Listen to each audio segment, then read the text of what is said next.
Olha só, agora a gente vai ouvir o psicólogo, o Dr. Carol Costa.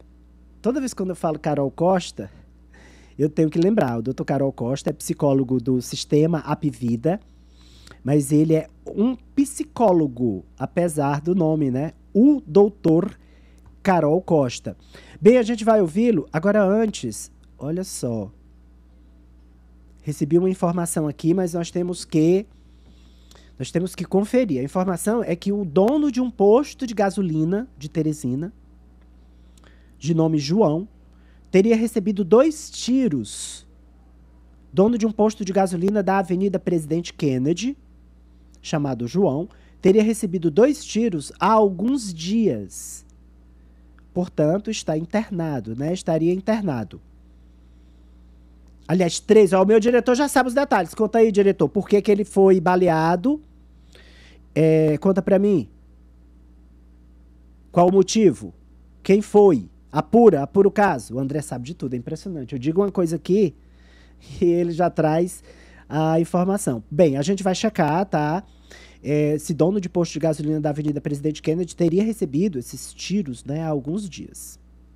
Vamos lá, enquanto o André apura, a gente vai falar sobre o medo do desconfinamento após a pandemia estar regredindo, né, os números estarem melhorando. O que é isso? A pessoa ficou tanto tempo sem sair de casa, tanto tempo em quarentena, ou com locomoção restrita, que agora ela tem medo de circular. Ela tem medo de ir a um restaurante, de ir a um supermercado, de ir a um shopping. Isso é normal? Isso é natural? Como lidar com isso? O Dr. Carol Costa explica pra gente. Essa pandemia ela está gerando uma multidão de pessoas ansiosas. Por quê? Porque estamos lidando aí com um inimigo invisível, né? E aí isso causa ainda mais ansiedade nas pessoas. Sem falar que os padrões de comportamento mudaram também. Isso também serve para as crianças. De repente elas perceberam o seu local físico diminuir, né? Então já não desciam mais para o playground, já não estavam indo mais para a escola. E faz com que o cérebro se acostume com esse tipo de ritmo, com esse tipo de situação e comece a limitar a dinâmica da vida dela, o espaço físico, até onde ela vai, com quem ela fala.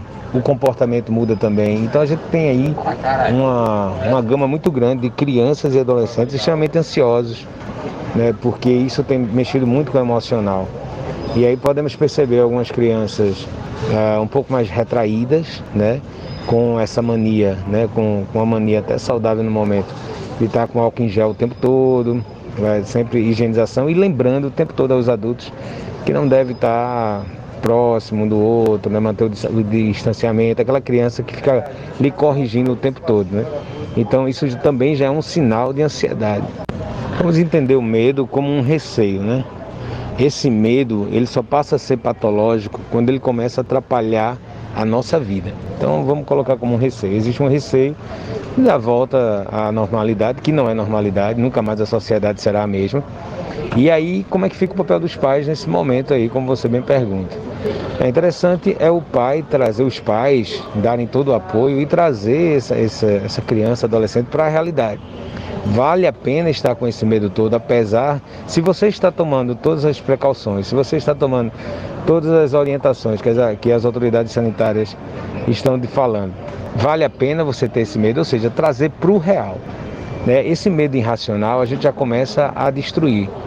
Por quê? Porque ele vai evoluir possivelmente até para uma situação de, quem sabe, uma ansiedade que vai evoluir para uma depressão e quem sabe até uma síndrome do pânico, né?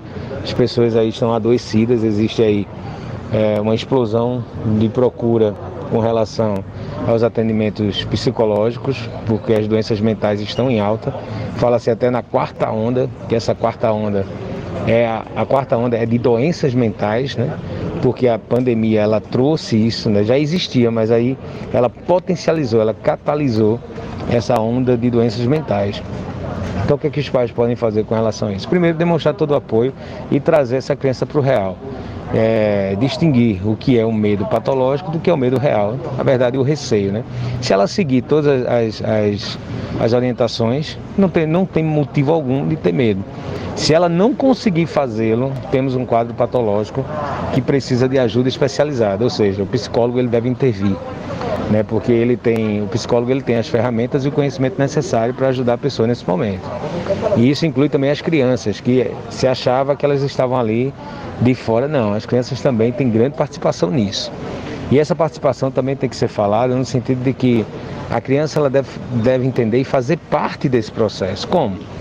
Ajudando, tem que ajudar vovô e vovó, porque eles são do grupo de risco, explicar a elas, mesmo de forma lúdica, né? Claro que a gente não vai explicar a criança de um jeito que ela não vai entender, ela tem que entender. Então, um resfriado mais sério, né? Um resfriado mais grave, então vovô e vovó precisam realmente se precaver, falar para ela que existe sim esse vírus, mas que se a gente tomar os cuidados não vai chegar até a gente, e fazer com que ela faça parte dessa luta. Como? Ela também tomando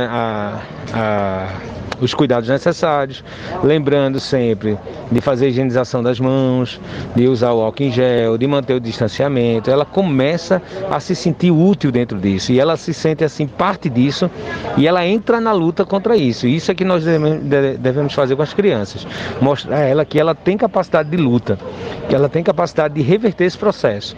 E, obviamente, sempre com aquela questão otimista, né? Tudo vai dar certo, tudo vai passar, estamos juntos nessa, né? Já temos uma vacina, mostrar os pontos positivos também, né?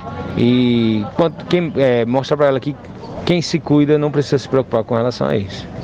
O importante é mostrar e ressaltar que esse convívio com a escola, esse momento escolar, ele nunca deve deixar de existir.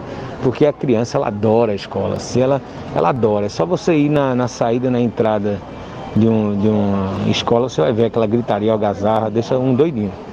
Então ela adora, ela não pode criar vínculo negativo com a escola. Então não é bem com a escola que ela vai criar, porque é o momento ali que ela está com os colegas, ela gosta disso. O que estamos lidando é com a situação patológica do medo e do receio de estar entre os colegas. Por quê? Porque isso também foi criado na criança. Ela não veio com esse medo, simplesmente foi criado, foi colocado nela, foi implantado nela. Então o que a gente faz? A gente desconstrói isso. Como? Daquela forma que eu falei. Ela vai para a escola, ela vai seguir todas as orientações, ela vai estar em uma sala de aula com os seus colegas e vai manter essas orientações sanitárias, e tudo vai correr bem. É necessário que ela entenda que a escola é estruturante para ela e ela jamais vai deixar de ir para a escola. O que aconteceu naquele momento foi um momento mais grave, e agora nós já estamos voltando ao nosso normal.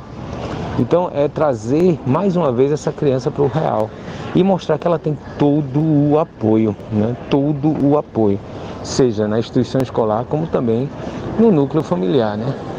No seio familiar, que é onde ela se sente mais segura. Se a criança porventura se negar a fazê-lo, se a criança porventura começar a despertar um choro fácil, ela de repente começar a desorganizar, desestabilizar, temos aí uma situação patológica que, como eu falei, tem que ser vista por especialista, no caso o psicólogo, e dependendo do caso, se evoluiu para isso, ou um transtorno de conduta, ou um medo irracional, em alguns casos deve ser acompanhada pelo tratamento medicamentoso, mas isso em casos mais graves, né?